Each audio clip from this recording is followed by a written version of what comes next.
All right, so we're diving into something big today, Transformers, a new movie.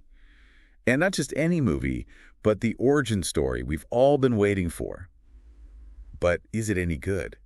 You guys sent us 2 reviews to unpack, one from PhilStar and one from CG Magazine, to see if this one breaks the mold. And right off the bat, what's got me hooked is the setting. Cybertron.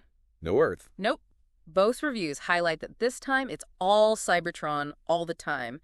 A deep dive into the heart of Transformer civilization. Which is kind of a big deal, right? I mean, we haven't really seen that before in the movies. Exactly. It's a fresh take on a familiar franchise. And what makes it even more interesting is that the PhilStar review pointed out that this is the first animated Transformers film in, forever. Almost 40 years, they said. Yes. Longer than I've been alive, so why go animated now? That's the question, isn't it? It could be a way to explore the complexities of Cybertron in a way that just wouldn't be possible with live action. Yeah, I can see that. Imagine trying to create those massive Cybertronian cities with real sets and CGI.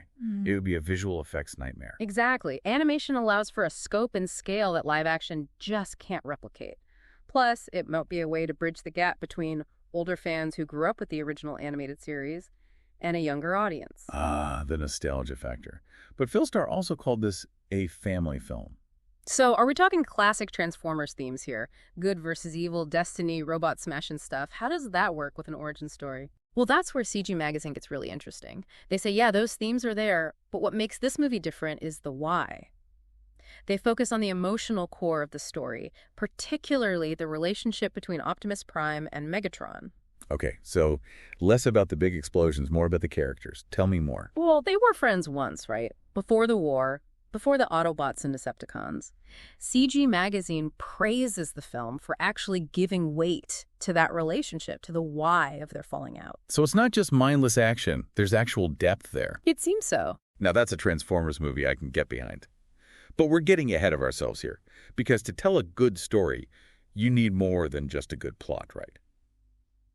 So let's unpack what the reviewers had to say about how this story comes to life, visually and through the voice acting, starting with CG Magazine's. Well, kind of harsh take on the animation style, because they basically said the animation looked like, and I quote, lower-tier DreamWorks. Ouch! Yeah, they weren't mincing words, were they? But I'm curious, did they say why they thought that? Not really. But they mostly seem to take issue with the trailers, not the actual movie itself. That makes sense. Trailers can be deceiving, you know? They often play up the most generic elements to appeal to the widest possible audience. So you're thinking maybe they leaned a little too hard into the family film aspect that PhilStar mentioned? Exactly. Bright colors, exaggerated movements, all that jazz to grab the attention of younger viewers. Which isn't necessarily a bad thing. But I guess if you're looking for groundbreaking animation, you might be disappointed. Right.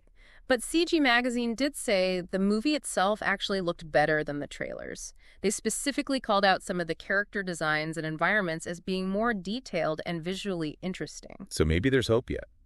But good animation only goes so far, right? You need a talented voice cast to really bring those characters to life. Speaking of which, PhilStar had some interesting things to say about the performances, particularly Brian Tyree Henry as Megatron. Oh, they loved him, didn't they? They said he takes the most laurels. Whatever that means, it sounds impressive.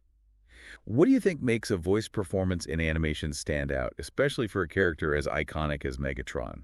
It's a tough one. You're right. Megatron's such a well-known character with a very specific voice and presence.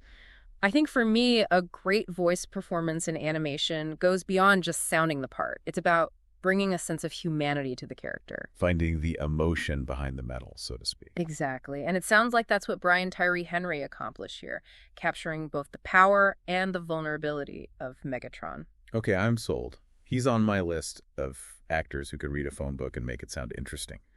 But CG Magazine seemed less impressed with Chris Hemsworth as Optimus Prime. What do you make of that? Well, it's got to be tough following in Peter Cullen's footsteps, right? I mean, that voice is iconic, but it sounds like Hemsworth's performance wasn't bad, just maybe not as memorable. So, maybe not a bad Optimus, just not a particularly great Optimus. Which is kind of a shame, because like we were saying, it seems like this movie really tries to delve into the emotional core of these characters. In fact, I remember CG Magazine used a phrase that really stuck with me. They called it genuine, well-written drama. which is not something you often hear about a Transformers movie. It's true, and I think that speaks to the potential of the origin story format. Yeah. By going back to the beginning, showing us these characters before they became, Optimus Prime and Megatron, the film has the space to explore their relationship, their motivations on a deeper level.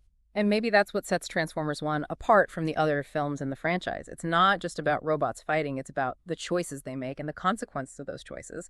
But you know what neither of you actually tells us? How it ends. Right. Like they're saving all the good stuff for the actual movie. Which I gotta say, it's a pretty smart move. Makes you want to see it for yourself to find out what happens. Exactly. Although it does leave us hanging a bit, doesn't it? Like, is it a satisfying ending, or are we talking major sequel bait here? Tough to say. But the fact that neither review gives away the ending, it actually makes me think about something else. Oh, what's that? The future of the franchise. I mean, think about it. Both reviewers hinted that how Paramount handles things after Transformers 1 is going to be really telling. Okay, yeah, I see what you mean. So the question is this just a one-off experiment with animation?